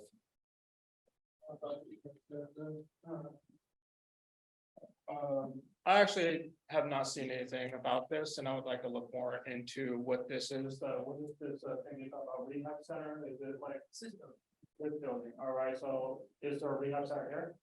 Mr. Wolf, it's rehab of the exterior, so it's painting the exterior of the building that's not brick. So the lap siding on the back and the 5-pon, it has been painted about 25 years. So it's just like you do with your All right. residential structure, is to paint it to preserve the structure from the elements. I'm looking in here though, and it seems pretty structurally sound. And we have many people in this community that are actually suffering in terms of rehab and getting off drugs and everything else. And I just thought that was kind of an amusing word that we're throwing around here, because we're rehabbing a building, but not people. So if we're talking about spending that much money on a building that is clearly structurally sound, I don't see no leaks or anything, and we're just painting it and doing a few other things with bricks. I think that money could be spent better elsewhere. And there's plenty of other things in this community, like I've said before, that you could be spending your money on. And again, I'm trying to be as respectful as possible here, but I do not hear solutions to what you're doing. And then I hear that you're going to be spending that large amount of money when you're already trying to tax us or increase utility rates by so much. It's like 3 million. That's like $90,000 we could be putting towards building that tank that you want so bad. And again, I'd like to stress this again, that you could open up a YouTube channel, have community make a song, put that on thing, and then ask the community for help. People get paid very good for that. And if you put it into the public coffers, we could use that to save our community. People would rally behind that. It's easy to do. It doesn't cost anybody anything. And it could generate the revenue that you're actually asking for. And you not utilizing the digital age is also costing this project that you want done right now. You are not utilizing the digital age, sir. You are not utilizing it. It is a very wealthy system, and you're taking from people like freaking Steve Jobs and freaking other people like that. When you play music on Amazon Prime, Jeff Bezos is the one that's paying you. When you play music on Apple Music, the owner of Apple Music is paying you 1 cent per stream, to be exact. 1 cent per stream. If the entire community was streaming a song, it would generate a lot of revenue. So again, you're not utilizing the community. And this project, while I support the idea of rehabilitating a building, there is plenty of other people and things that could use that money in this community, and I just don't agree. I don't agree. All right, anyone else? Donna, may I have a Question read? for Jordan? Well, let's get the reading. Donna, can we have a reading of resolution 1286-0823, please? Resolution number 1286-0823. A resolution of the Council of the City of Shelton, Washington, authorizing the city manager to approve a public works contract with Risers Painting LLC for the completion of the Civic Center exterior rehabilitation project. Thank you, Donna. Do we have a motion? I move to adopt resolution number 1286-0823 as presented. Second. Comments or questions? There you go. Question for Jordan. So we had $90,000 in the budget and we're coming in at 55. So we're saving 45 grand on this right now? As long as we don't get any work As long as orders we- within the project. Okay, yes. and if we defer this maintenance for later, it would cost more because of the cost of increase of materials and things? Yes, Okay, so we're saving money by doing it now. yes. Okay, thank you very And much. Councilmember Gutierrez, further degradation of the of the structure, Uh-huh. right? If Right. you allow, In our wet climate. yeah, you that will allow keep it- services to not be sealed, right? They could degrade over time, and then you're replacing those services, those those surfaces Right. rather than maintaining. And we're strictly sound now, but if we don't do this now, we're gonna have problems in the future, maybe some leakage. And that was gonna cost more. Correct. Okay, so yeah, thank you. Thank you. Anybody else? If everybody doesn't remember, this was a grocery store. This is quite an old building. And so, I mean, it doesn't look as old as it really is, but it's been around here for a while and you gotta keep that paint on the outside. Otherwise, the wood's gonna rot and then we'll be replacing wood and maybe even worse. Yeah. Been there, done that personally, so. Think something needs to be done. All right. All right. Anybody else? All right. We have a motion and a second to adopt resolution number 1286-0823 as presented. All in favor, say aye. Opposed? Motion carries. All right. Community and Economic Development Director Jay Hill has information for us about consultant services. You get your ups and downs. seriously. Squats in, yeah. Mayor and council, thank you. So the item before you is the proposed contract for consultant services with SCJ Alliance to assist us with our comprehensive plan. We had a competitive bid process and they were selected by a panel of city employees as the winner. And again, as I mentioned, they're also the same consultant that the county is using, and so there's an efficiency of scale in us both using the same consultant as well. And their bid came in much lower than the other contractor who had proposed. And so the staff panel recommended this contract, and I'm happy to answer any questions about kind of their role in the process and what this contract scope of work gets us. Thank you, Jay. Donna, does anyone sign up for public comment? No, Mr. Mayor. Anyone like to speak on this? All right. May we have a reading of resolution number 1279-0723? Resolution number 1279-0723. A resolution of the county of the city of Shelton, Washington, authorizing the city manager to sign a contract for services with SCJ Alliance to update the city's comprehensive plan. Thank you, Donna. Do we have a motion? Mr. Mayor, I move to approve resolution number 1279-0723 for the consultant services for updates for the comprehensive plan. Second. Comments or questions? Makes sense to use the same provider as the county. So, all right, we have a motion and a second to approve resolution number 1279-0723 for consultant services for updates to our comp plan. All in favor, say aye. Opposed? Motion carries. Thank you. All right, our next action item is resolution to update signatures for the local government investment pool. Finance Director Mike Givens has details. Thank you, Mayor. There have been no changes to this resolution since its original presentation to update the three individuals who can sign for our investments in the LGIP. Thank you, Mike. Donna, anyone set up public comment? No, there isn't, Mr. Anyone like Mayor. to speak on this? All right, maybe reading of resolution number 1281-0723. Resolution number 1281-0723. Resolution authorizing investment of City of Shelton monies in the local government investment pool. Thank you, Donna. Do we have a motion? Move to approve resolution number 1281-0723 as presented. Second. Comments or questions? Pretty standard stuff. Managers leave, managers come in, department directors leave and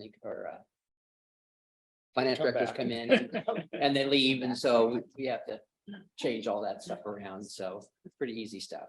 All right, we have a motion and a second to adopt resolution number 1281-0723 as presented. All in favor, say aye. Aye. Opposed, motion carries. All right, we are back. Public Works Director Jay Harris has information for us updating our wastewater system comprehensive plan. Good evening, council. Again, Jay Harris, your Public Works Director.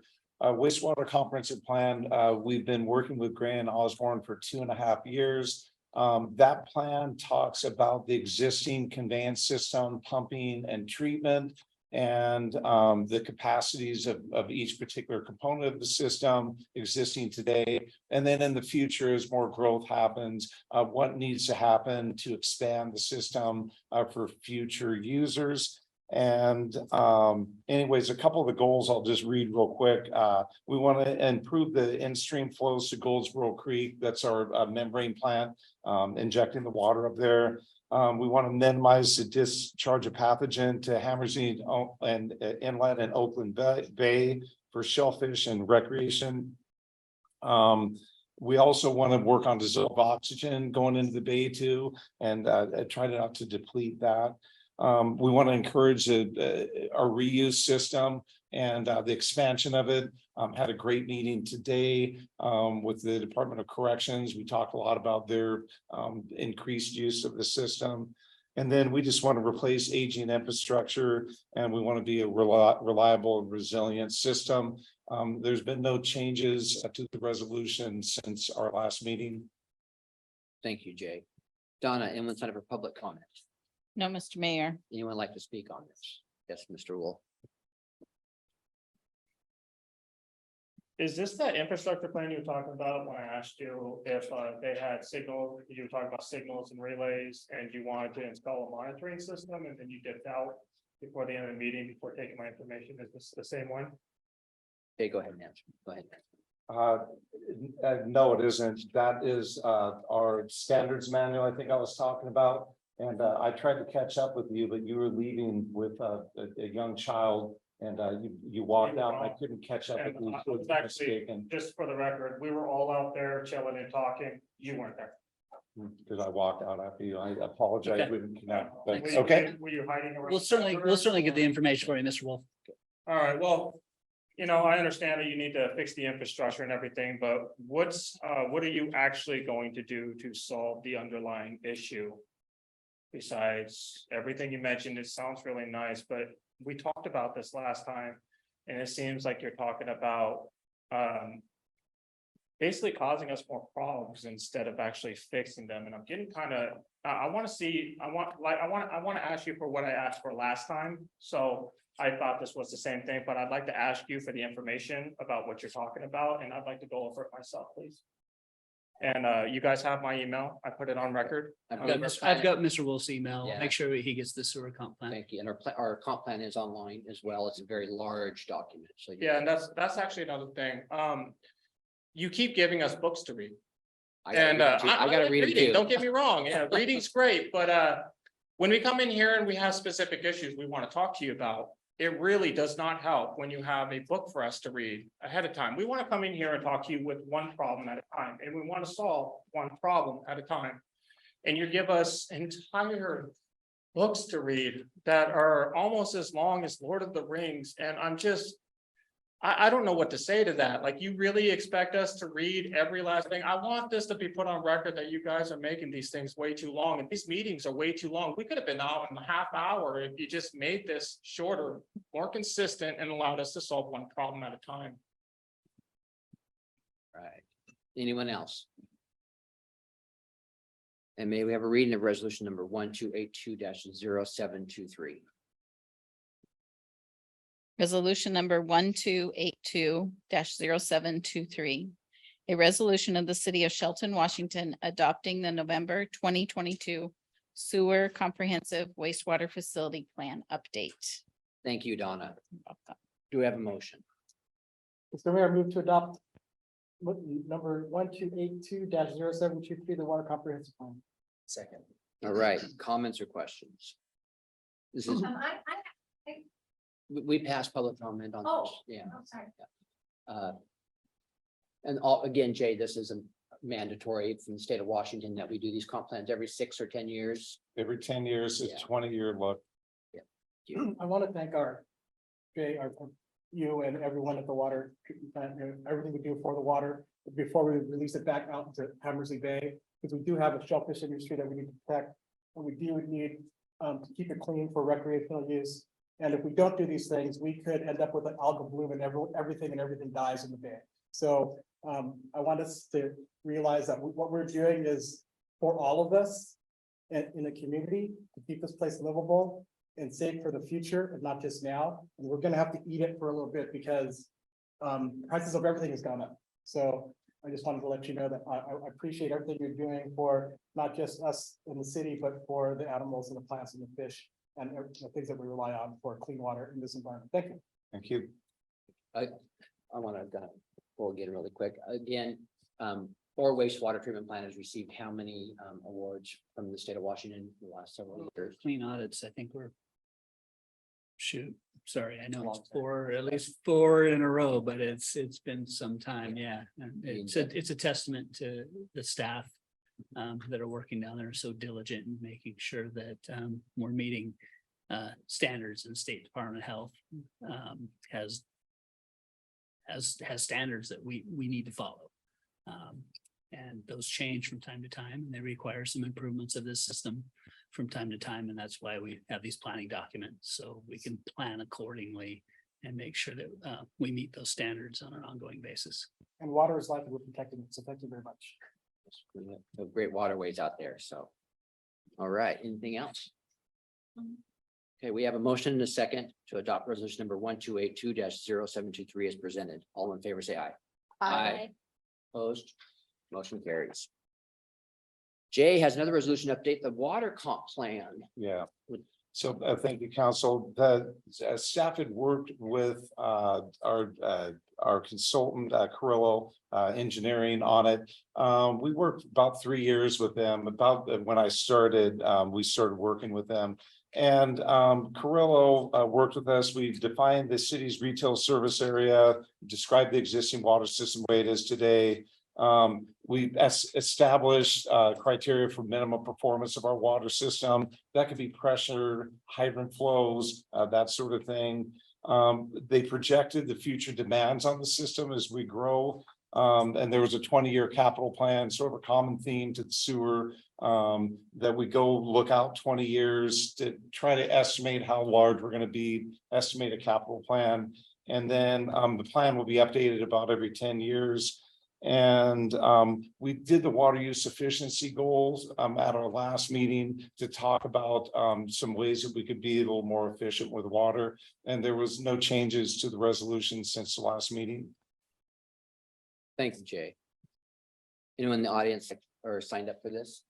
No, Anyone Mr. like Mayor. to speak on this? All right, maybe we're reading the resolution number 1283-0723.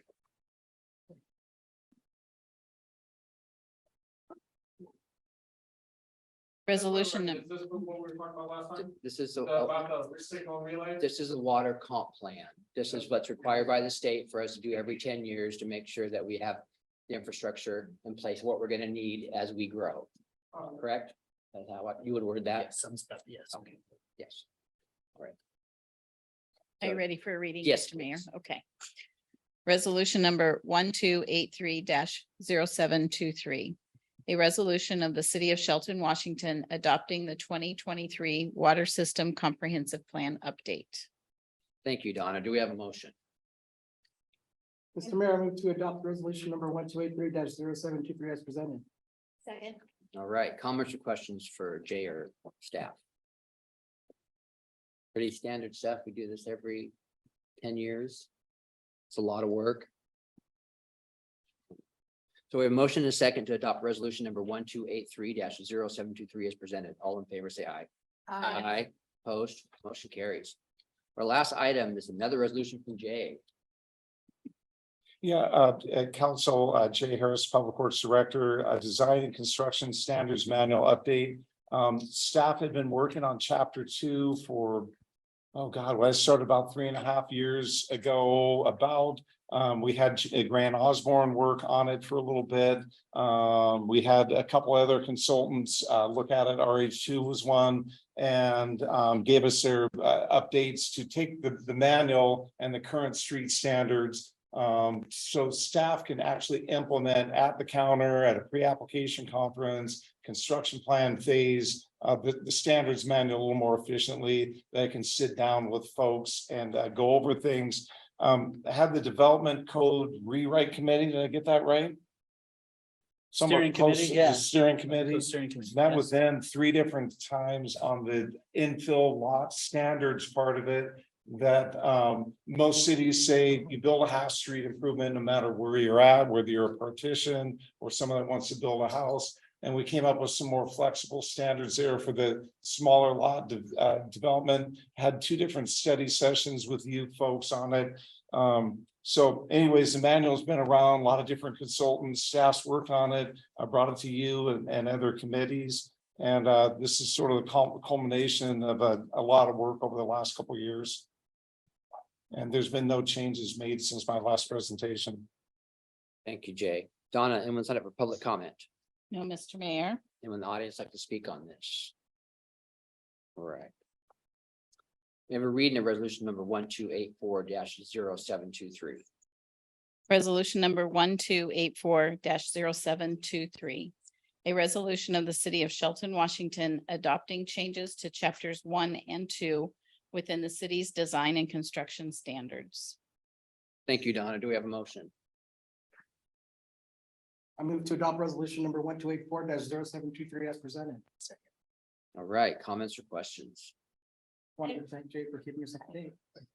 I understand that we've had some concerns about how this will apply to potential development and what's been either pre-subbed or looked at so far. So if someone is already in process, what does this look like? If they have not started the process, what does the change look like? Can you describe that from a staff standpoint, please? Yeah, sure. So as we've been doing pre-subs over some years now, like the Coffee Creek development and Bayview Estates, some of the larger ones. Mr. Gregory has a development. We've been going over what the new standards are going to be. Pretty basic, there were fire department standards for roadway widths, that sort of thing. We're going to street trees like we talked about before, in planters. And so the new standards manual, once adopted, will apply moving forward. Is if you're in with a land use application right now and you've been deemed complete, you'd be under the older standards manual for the width requirements and that sort of thing. As new standards go into place, like for a water detail or that sort of thing, those would make it to your construction plans, 8 months from now, or whenever you got through land use and move forward with that.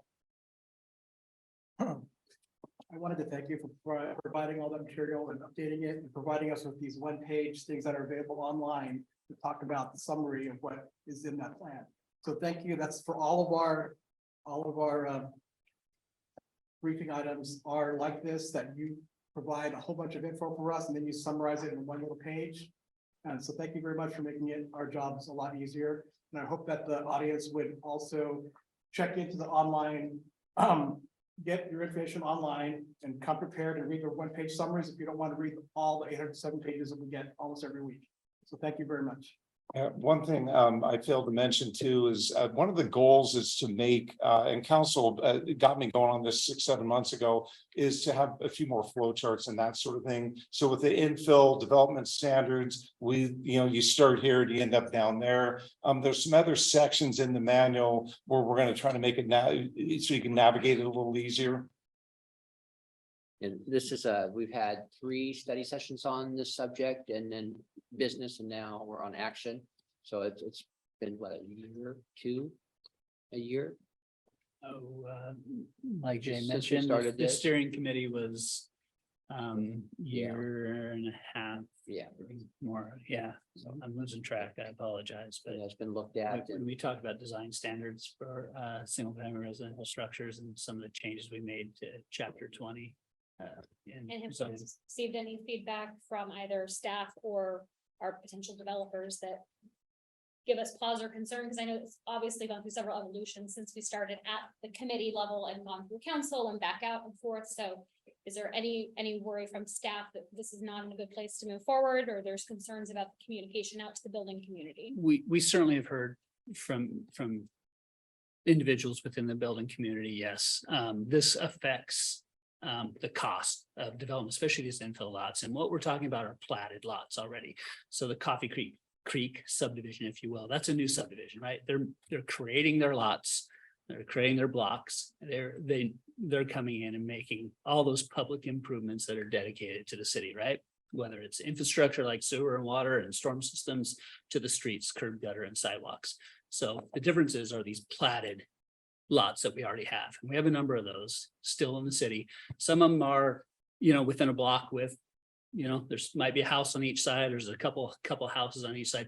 The difficult ones are when we have these multiple lots and blocks, where this would affect these previously established lots. So, yes, we've had some feedback that it affects these projects.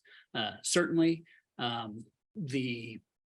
if you will, this decision has to be made at some point if we want the urban infrastructure that we've talked about previously. Have we worked to find some resolution on some of these? Yes, I'd say we do. We haven't necessarily come to that conclusion yet, but we're still willing to work towards that conclusion that maybe meets the intent of these standards, but allows some of the developers to move forward at the same time with the project they envisioned when they first touched bases with the city. Thank you. All right, we have a motion and a second to adopt resolution number 1284-0723 as presented. All in favor, say aye. Aye. Opposed? Aye or opposed? Okay. And one opposed. All right, motion carries. All right. Oh my gosh, we're getting towards the end here. Mark, you have a city manager report Right. for us. Got a couple of things I think for you this evening. First and foremost, a couple projects in parks. The Neelan Park Playground sealing will occur starting tomorrow. So that's our annual application of sealer, much like painting the Civic Center, right? We apply sealer on that wood structure to help preserve that, which is now, I don't know, 28 years old or so. So it's past its lifespan, and that's, I think, due to what projected lifespan is misconstructed, and that's due to the maintenance from our park staff. So that kind of has an indefinite closure because it depends on the weather. So once they apply the sealer, if it's nice and warm and dry, it might be about a week. If it's kind of cloudy, it takes a little longer for that sealer to set up. So we want to make sure that's done before we open it back up. The fence over here at the basketball/pickleball court goes up, I think, starting Thursday. So I'll probably set posts over there. So it'll keep, hopefully, depends on how good of a shot you are, some balls from going out in the street. But actually, if the ball still does go out in the street, you have to go out through the parking lot and back out to get it. So keeps maybe youth, especially from running right out in the street to fetch the pickleball or the basketball. So we think it'll be a much more enjoyable experience over there on that court. And the last thing I have for you tonight, as you know, we've been working on the property swap with the U.S. Postal Service. There's been some new information come to light recently. This is regarding Brewer Park and Post Office Park. Some of the survey requirements changed a little bit, or at least we weren't aware of those at the time. So I have one moment, make sure I quote it right. So we've determined the outstanding costs associated with that swap. And it looks like about almost $22,000, $21,988.11 is still due for either survey and boundary line adjustments to create a separate parcel, which would result in the post office park lot, because that's not a separate parcel right now. It's part of the entire block, and then surveying Brewer Park and meeting an Alta survey, which is a higher level survey the federal government requires.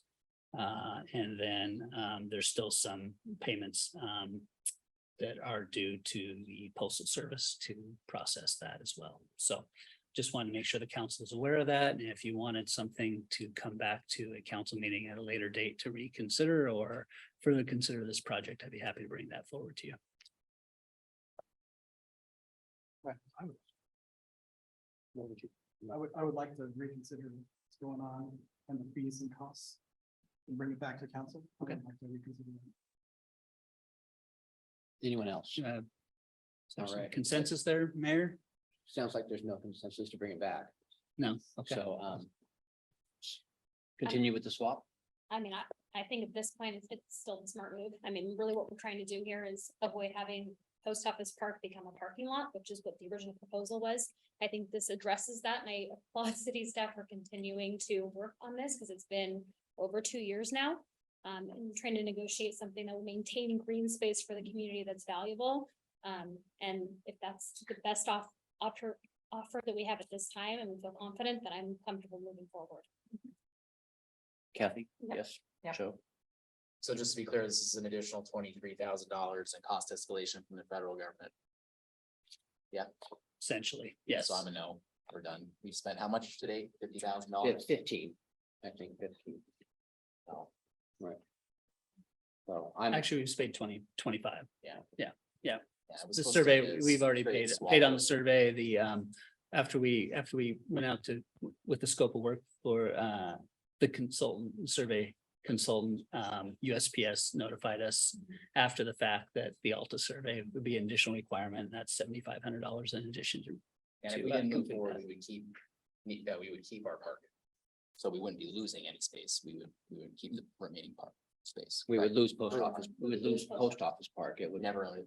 yeah, be we would lose it for any community functions. It's not to say that the feds can't change our lease agreement with the park, post office park as it is next year if they wanted to. The options available, the postal service has indicated to us they have funding to construct a parking lot. Yeah. They haven't done that to date. But that's the indication I have from their representative back in Washington DC. So I'll take them for their word. I'm okay with moving forward. So consensus is moving forward. Swap. Thank you. All right. Appreciate that. Okay, anything else? That's all I have tonight. Any questions for city manager? Comments? Oh, almost task force, so Hmm. we had an update on that. Thank you. Yeah, unfortunately, we haven't had a meeting in about 2 weeks. We scheduled another meeting for next Tuesday. I think the invite is out. We've been working through the action program a bit. We should have some task lists together and some recommendations put forth. Trying to attach that to the homeless task force committees, some of their recommendations at the same time. So as you know, there's been some efforts at Brewer Park to clean that up. We certainly don't have the tent population down there now, but we have those individuals still in the community in other areas. So some of that has migrated out to Teresa Johnson Trail or some other places like that. So we're doing our best to mitigate those individuals and work with some of the social service providers to provide them services and get them, some of the services that they need so desperately. Were we able to, Colleen Carmichael had talked about a grant for pallet shelters. Where did that go? Yeah, kind of a transitional housing or mitigation site. Yeah. Colleen, did put some effort into that. Wrote the grant. It was not submitted for this go around. I can't state it was a commerce funding program. I can't state which exact program it was, but yeah, it was not submitted at this point. So we don't have an immediate or near-term solution to maybe providing that transition site or that mitigation site at this point. Appreciate the outreach. It appears that outreach is making a difference down there. There's only been a couple tents at night. I know there's still activity, unfortunately, but seems to be a little bit better than it was before. So appreciate the efforts on that. So thanks, guys. We've got some people that are getting the services they need. Some people have taken advantage of the Community Lifeline shelter. Some are intake of HMIS. So, there hopefully is a path forward to maybe find some housing, the services they need as well. There's also been some needed enforcement and accountability down there as well too. So it's kind of a multi-pronged approach to help and hold people accountable at the same time. I drive by Brewer Park twice a day, every day for months, and I have never seen it look so empty and calm. I went down Saturday and there wasn't even a person down there. Later that day, there were some people standing around talking, but I think that the enforcement and getting them services is working very well. I do see more people out in the community. I've seen more tents and more people sleeping in alcoves, and I've seen them more in the trails, walk the trail also, the library trail, and I've seen them more at the bank again. So I think that if we clean up Brewer Park, you know, we push some of them out more in the community. So I'm hoping that we can, you know, reach out to people also that are in those places as Yeah, well. You know, absolutely. on the same kind of basis, you know, once a week or twice a week, however we're going down there. But I think Brewer Park is looked much better, and you know, I appreciate everybody involved in working on that. You know, the city, the police department, the nonprofits, the intake Crossroads and Community Lifeline and Keely Village and Youth Connection as well, yeah. Youth Connections and everybody who's been down there.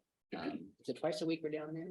Yeah. Twice Yeah. a week, and we've been taking garbage out, and a lot of garbage, believe it or not, there's been a lot of garbage, and we've also stored stuff for people that. So it's looking much better, and hopefully that's a start to a much larger process that we have in the city. All right, any other questions for Mark? At this time, the public are invited to make public comment on any topic that we have not talked about tonight on our agenda. Donna, do we have anybody signed up for public comment? We do, Mr. Mayor. Our first speaker is Robert Freund.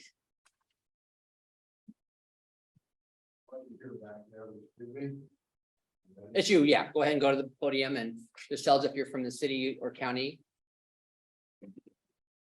In your name. Yes. Yes, we have it. No, I think we all have it. Oh. Is this one copy? Well, just to pass around, I just want to have it read the heading and the statement on here. Yeah, yeah, we'll need to get a copy for the record. Yeah. Mr. Friend, is that for the council to keep? Or is that your copy? Is that your copy or is that? No, they're gonna have it. Okay, sure. My name is Robert Friend. I'm a general contractor from Battleground, Washington, for over 39 years.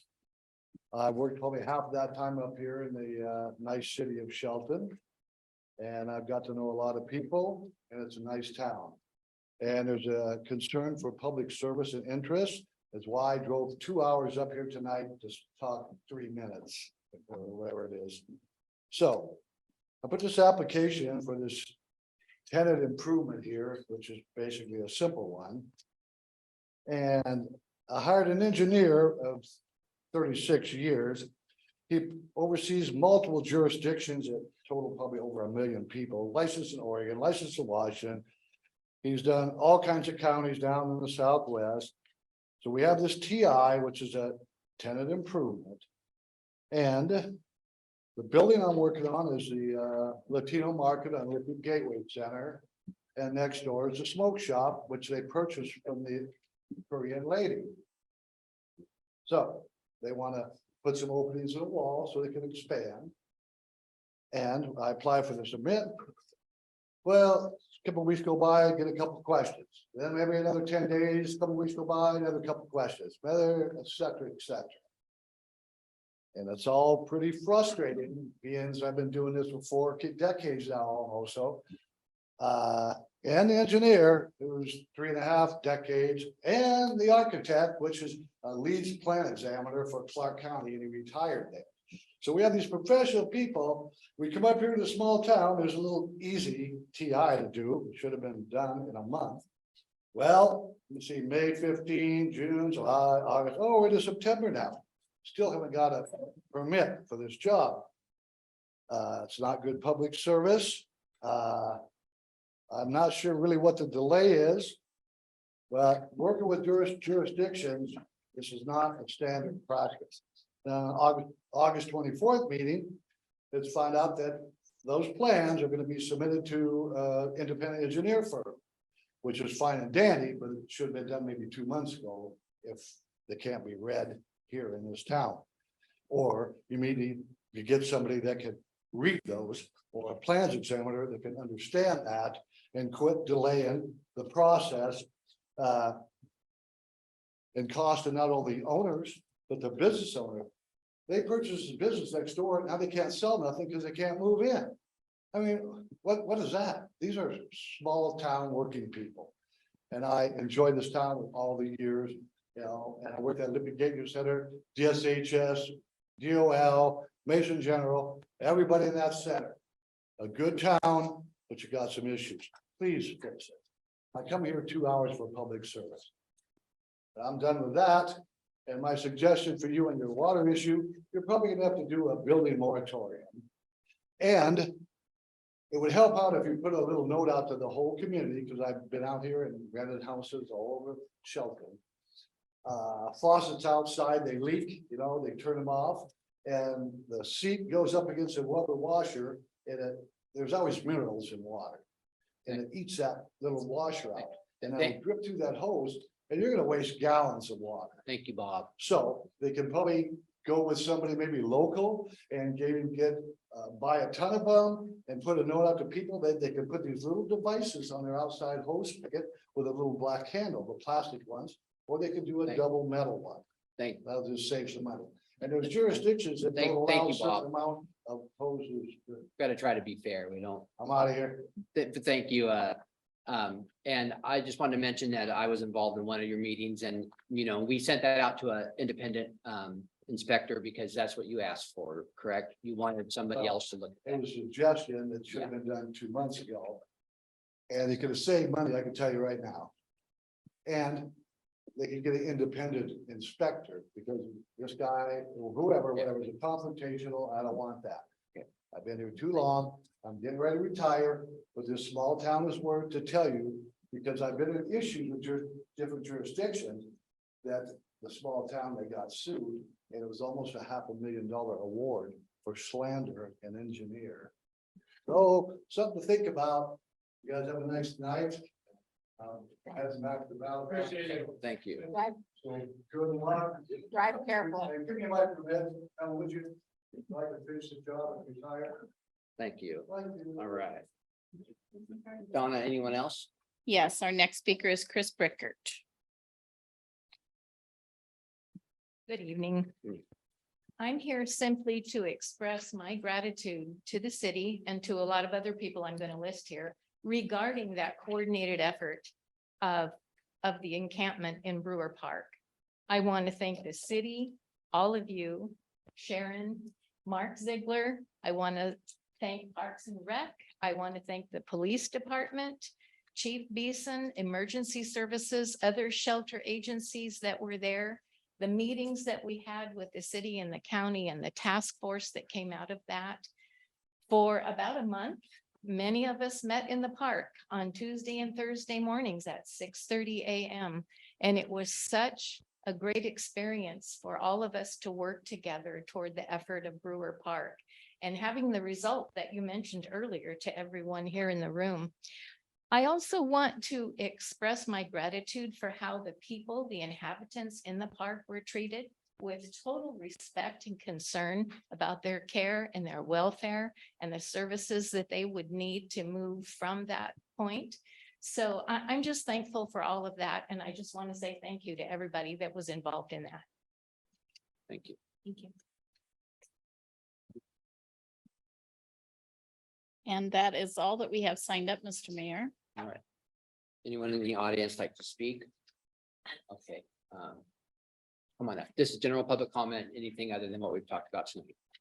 Okay, well, I wanted to thank you also. I came to a meeting about a few months ago and complained about the speeders in my neighborhood, and you immediately that week set up speed monitors. And then the problem went away. But then when you took it down, it came back, and I still have like 50 cars a day picking up migrant workers speeding by, and the road's been tore up 12, and you've had to redo it 3 times this year where you used to do it just once. So I'm still whining that I need speed bumps. Thank you. And you leave your name and address with Mark, or do you know it? I can find it. You got it. All Yeah, right. see. And Yeah. Well, I'm just wondering about the Build Back Better bill, where all the states got money and all the money went into the counties and then the county trickled down to the cities. So I imagine you got a bunch of money from that. And I was wondering what you're doing with it. don't think we got any money yet from that. What? We haven't got any money yet from that, right? Not aware of it. No. Yeah, no. You guys don't even know about it, No, we know about it. We, Okay. we haven't got any money from that. but you're going to, right? We're, I we're mean, hoping, everybody's we're supposed hoping to grab some federal funds for some projects down the road, but Yeah. we haven't got there yet. Oh, okay. We can, you know, Plan if we're gonna do it, yeah. oh, I'm sure that staff will find us some well-needed projects that will need to be done. Yes. Yeah. All right. All right. I believe it's Thomas's turn. All right, I'd like to talk about a few things, and I actually like what she brought up too, and I appreciate Bob for coming up here and actually giving you guys some solutions. I think you needed a little bit more time to discuss some solutions with you guys, because I think that solutions are better than complaints. But there's a few things that I'd like to talk about, and one of them is about the utility issue, about the whole thing I talked about with Jay Harris last time. I'd really like information on what these monitoring systems, where they're gonna be installed, if they're gonna be installed just commercially or installed locally as well in everybody's tanks, and what he means about being able to turn them on, and whether or not he can actually turn them off, not him specifically, but who's ever monitoring those. I would like information on that. I think that's very important. So moving on, I'd also like to say that these meetings need to be a lot shorter and they need to be more consistent. I do not think that that's too much to ask for. We do need a little bit more consistent with you. I know that I got up here all pissed off, and I'm going to continue to be a little mad, because I feel like you aren't listening when we talk to you, and the amount of documents that you give us are so long that it's hard to read through every single one of them and attend these meetings as well as continue on with our lives. Every one of us has our own life, so I'm sure that we're all focused on ourselves as well as trying to take back and do something with the community. But something needs to be done there, and I would really appreciate if you took the time to see how you could shorten it for everybody, because we don't need to read a book when we come in here and talk to you. That's just frustrating. It's a diversionary tactic to meant to drain our energy and bring us down, and I don't like it. Moving on, I'd also like to say that there are very sexually explicit books in our local library, and I'm talking really sexually explicit. One of them is called It's Perfectly Normal. And if you look on the Google review of it's talking about what's in it, it's a complete lie, because I've seen it in person. I've flipped through the pages. It talks about masturbation and a bunch of other things. So let's just say that you can use your imagination on this one. It talks about all of that, and they leave it on child level. All right, we're talking about 4-year-olds running through the library where nobody's looking, and they are picking up these books and looking at them. And I'd like to say that that is tantamount to pedophilia. And I want those books put onto adult shelves, because we have rating systems for movies. They should be applied to books as well. There is no reason why kids should be reading that material even by accident. That's not okay. And furthermore, I'd like to say that it's almost shocking to me that I have to come up here and say that. It's really, really not okay. And I'd like something done about that immediately.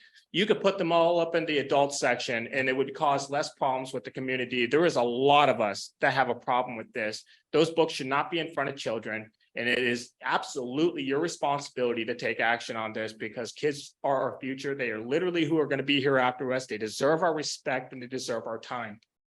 Thank you. All right. Anyone else in the audience like to speak? Mr. Jewett?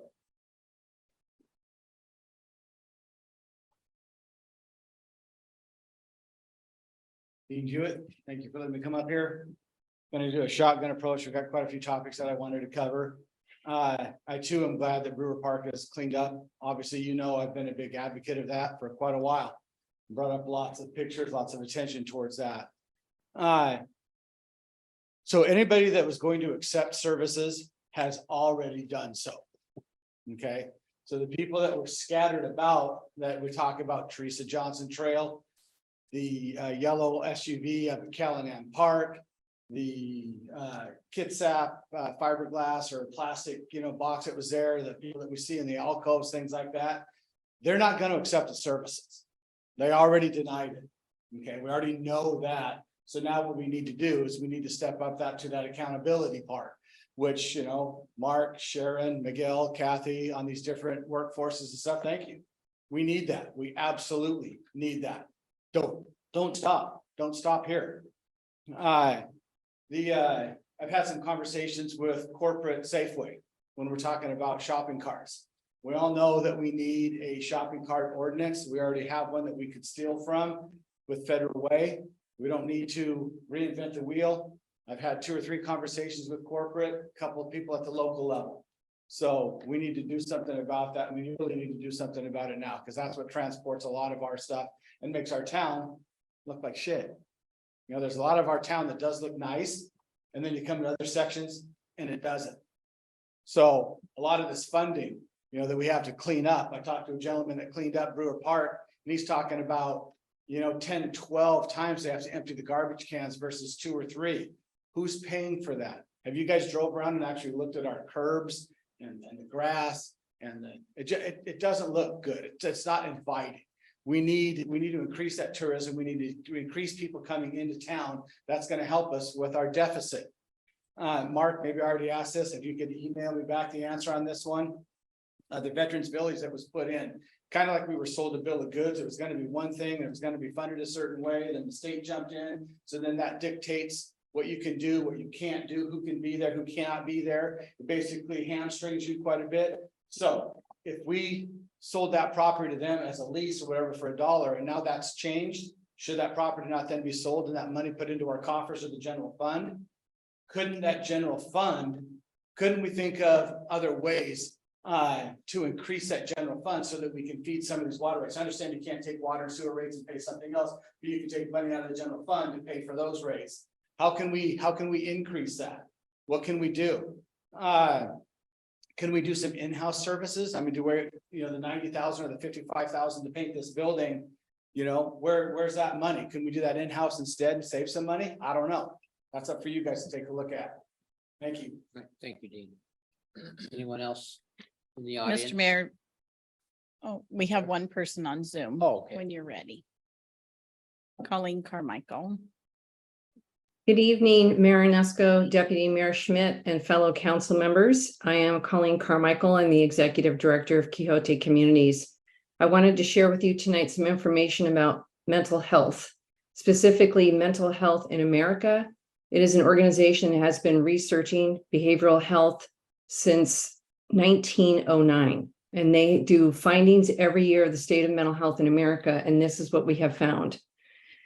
20.78% of adults were experiencing a mental illness. That is equivalent to over 50 million Americans. The vast majority of individuals with substance use disorder are not receiving treatment. 15.5% of adults with substance use disorder in the past year, 93.5% of them did not receive any form of treatment. 54.7% of adults with a mental illness do not receive treatment, which is totaling over 28 million individuals in the United States. Almost a third of all adults with mental health illness report that they were not able to receive treatment they needed, and 10.8% of adults with mental illness are uninsured. 59.8% of youth with major depression do not receive any mental health treatment, and only 0.718 of students who are identified with emotional disturbance for plans in school, which is EIP programs, with sufficient resources for schools and teachers. It's critical to ensuring their success in school. Only 0.718% of students are enabled to have that service. And in the United States, just so you all understand why we don't have enough behavioral health people to support the need, there is only an estimated 350 individuals to every one mental health provider. So how can we help? What is the solution? Well, at Quixote Communities, we hired a behavioral health licensed professional to supervise master's level student interns so that they can get their licensure. We can do up to 6 a year. That is what we are doing to increase the number of behavioral health specialists in the town. And if you have any questions about our agency and what we do, please direct them to me directly, to Mason County, or to Mark Ziegler. Any one of us can answer questions about our agency. Thank you. Thank you, Colleen. Anyone else in the audience? Anyone else signed up? No. All right. Mr. Mayor. Council have any new items for discussion? I just wanted to say that this is a business meeting of the council. This is our meeting, and the public is attends and is allowed to provide public comment, which we appreciate, respectful public comment, which I don't think we got that tonight. I think we got some very rude and obscene comments, and I don't think that is what we're here for. You want to talk to us, I want to listen. But this is our meeting. This is not your meeting. You're allowed to attend. But Open Public Meeting Act, and you're allowed to comment for 3 minutes. But like I said, this is not your meeting. This is our meeting. We're here doing business. Everything that we read is online 10 days prior to us, to you coming here or us coming here. We look at it. I actually look at everything twice. I look at it when it comes in about 10 days ago, and I'll look at it again today or over the weekend. So I understand what I'm going to be voting on. Like I said, we appreciate the public comment, and I don't appreciate being cussed at or being yelled at or being called names with information that is not even accurate. We hire qualified people. We have a qualified city manager that's been around this city in multiple roles for 30 years almost. Just can I say 30 now? Is it close? I think another week. so Another week. Don't jump to conclusions there. For 30 years, and it's qualified city manager. We have. This is not your meeting. This is ours. No. Work for us. I'm gonna finish my say. You got to say your say like 10 times tonight. Yeah.